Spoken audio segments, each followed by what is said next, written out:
Welcome to the SAEM AEUS lecture series. My name is Arthur Broadstock, and today we'll be discussing some of the basics of musculoskeletal ultrasound.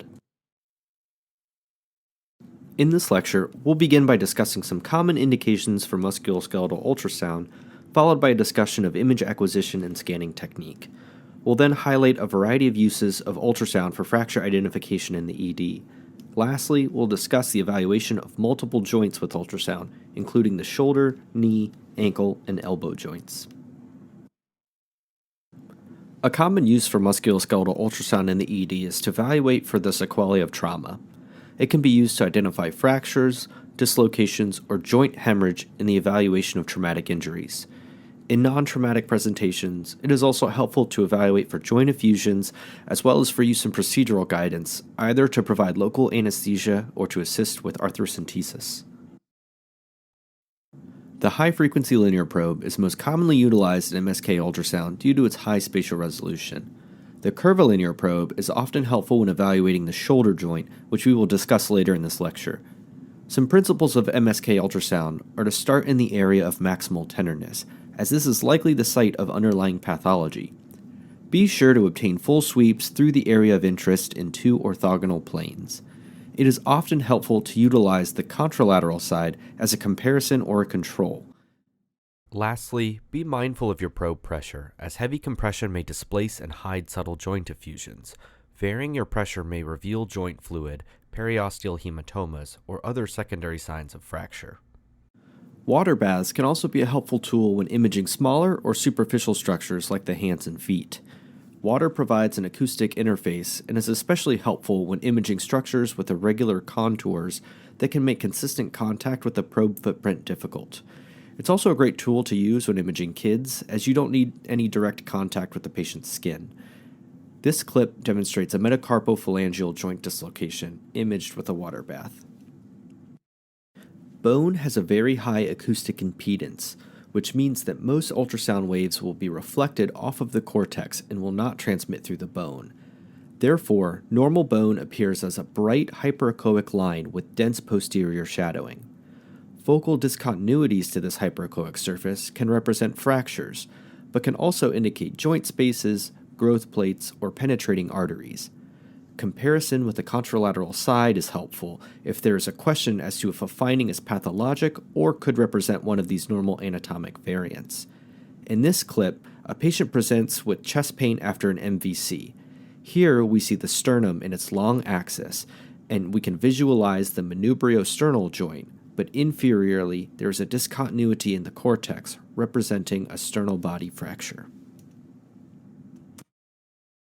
In this clip, we are imaging a patient's fifth metacarpal and long axis, and you can see a disruption of the hyperechoic bony cortex here, representing a Boxer's fracture.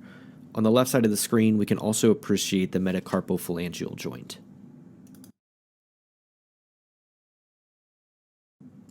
Here is another example of a fracture where we can see a disruption of the hyperechoic cortex in a long axis view of the patient's distal radius.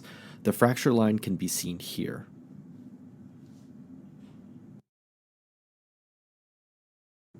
In this example, we have a pediatric patient presenting with anterior lower leg pain after a fall.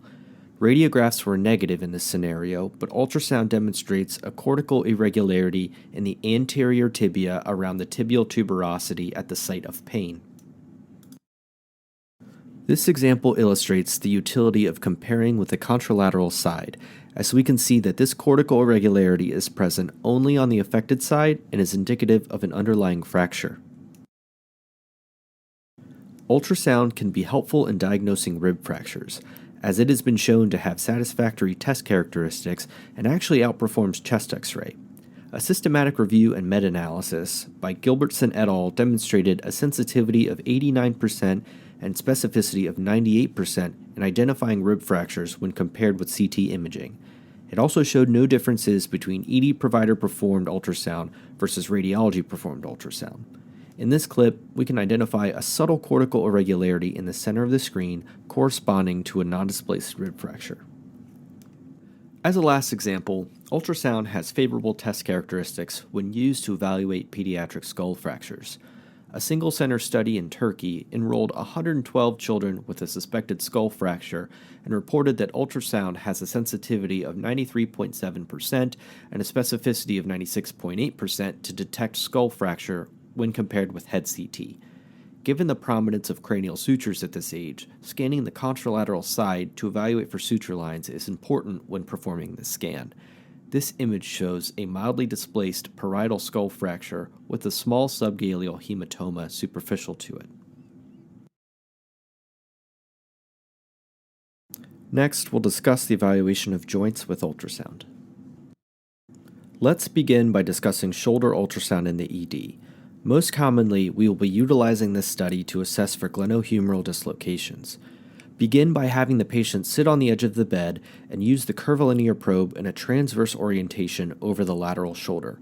Identify the scapular spine and follow it laterally until you visualize the glenohumeral joint. This image demonstrates a normal glenohumeral joint with proper alignment of the scapular spine on the left, glenoid in the center of the screen, and humeral head on the right. Follow the scapular spine laterally until you see a notch, which represents the spinoglenoid notch and houses the suprascapular nerve. Identifying this notch suggests that you are at the correct level of the scapula to assess for glenohumeral alignment. The humeral head should articulate with the glenoid, and the superior portion of the humeral head should be aligned with or slightly posterior to the level of the glenoid, which would appear closer to the near field of the probe. Lack of horizontal alignment of these two structures is pathologic and indicative of dislocation. Here, the operator follows the scapular spine and the glenoid is identified, but the humeral head is not immediately visualized within the glenoid fossa. Fanning the probe slightly demonstrates a hyperechoic structure in the far field, which is anterior to the patient and signifies an anterior glenohumeral dislocation. On this view, the empty glenoid fossa is again visualized, with adjacent heterogeneous material of mixed echogenicity, which is likely a hematoma.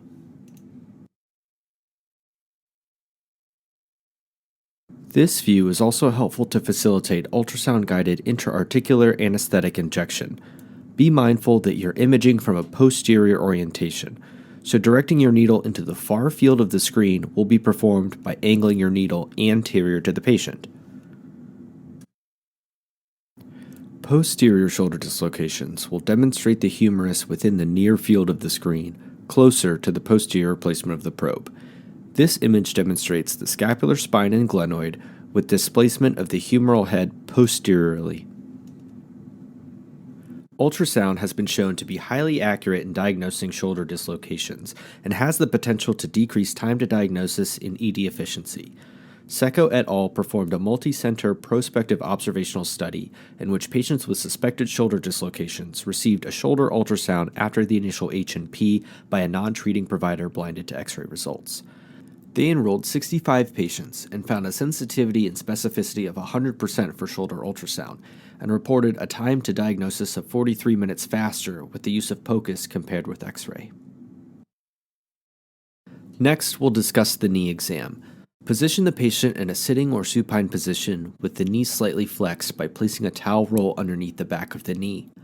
Evaluate the proximal knee and long and short axis by placing the probe just proximal to the patella, visualizing the course of the quadriceps tendon as it runs toward the patella.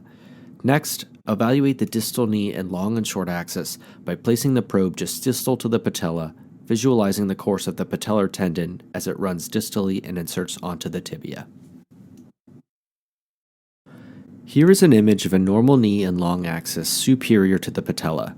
This view is ideal for evaluating a knee effusion, which will often be visible in this space. The quadriceps tendon lies superficial to the suprapatellar fat pad and inserts onto the superior pole of the patella as seen here. Here is an image of a normal distal knee from the patella to the insertion of the patellar tendon onto the tibial tuberosity. Note the hyperechoic patellar tendon that lies superficial to the infrapatellar fat pad. This image demonstrates an anechoic knee effusion superior to the patella. Note that you can appreciate the separation of the suprapatellar quadriceps fat pad immediately posterior to the tendon and the suprapatellar prefemoral fat pad anterior to the femur. Ultrasound guidance can also be used during arthrocentesis. Here, a transverse view of a suprapatellar knee effusion is seen, with a needle entering from the left side of the screen and long axis traveling into the joint space. Occasionally, you may encounter layering contents within the joint effusion with varying echogenicity. This image represents lipohemarthrosis, caused by leakage of lipids from bone marrow in the setting of trauma that layers on top of hemarthrosis due to its lower density. See the round lipid globules within the hematoma. In the setting of knee trauma, this is suspicious for a tibial plateau or distal femur fracture. Now we'll discuss the ankle exam. One of the most common indications for ankle ultrasound in the ED is to evaluate for the presence of an ankle effusion. Position the patient with their foot flat on a surface and in slight plantar flexion to open up the joint space. This can be performed with the patient in a sitting position or supine with their knees bent.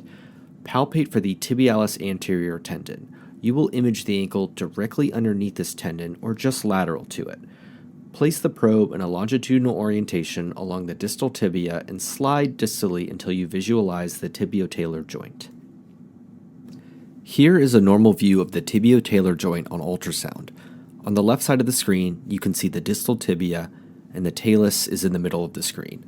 Between these two bones, a small fat pad can be seen. Here are these structures again. Note the tibialis anterior tendon in the near field of the screen. An ankle effusion will appear as an anechoic collection just above the talus with superior displacement of the fat pad. A common mistake is to confuse the articular cartilage for an effusion. Articular cartilage appears as a thin anechoic stripe superior to the bony cortex.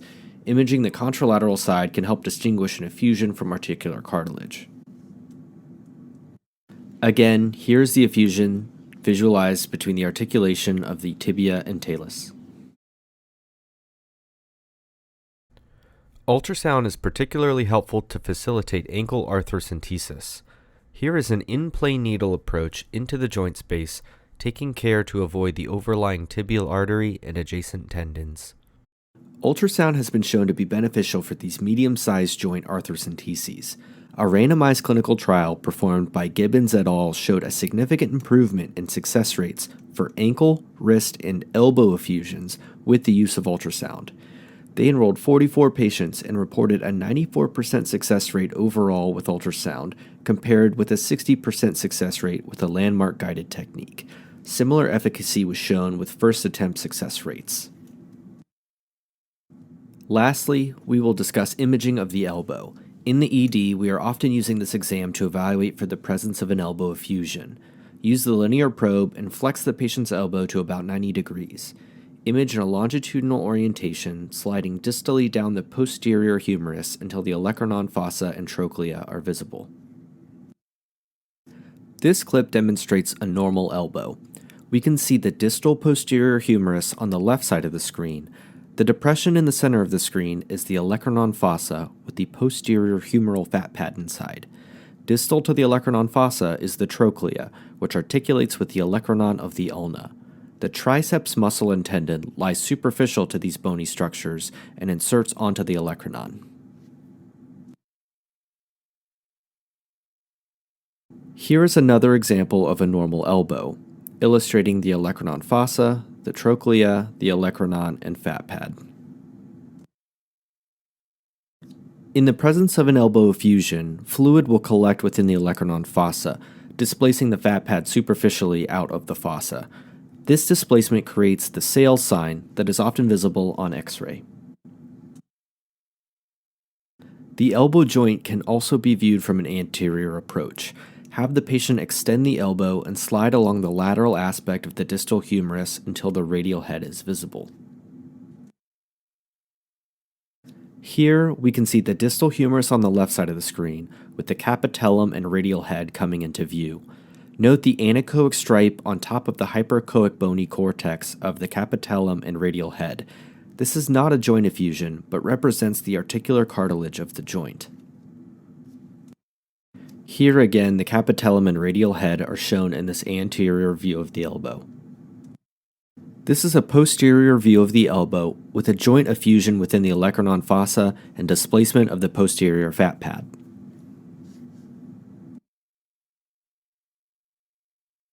This patient presented with elbow pain after a fall. The ultrasound demonstrated disruption of the bony cortex of the distal posterior humerus and olecranon with adjacent fluid of mixed echogenicity. She was diagnosed with a comminuted olecranon fracture with adjacent hemarthrosis, which is visible here. Special acknowledgments go out to Dr. Christopher Tom and Dr. Lori Stoltz for their assistance in preparing the materials for this lecture. Thank you so much for listening, and be sure to check out the other content as part of this AEUS lecture series.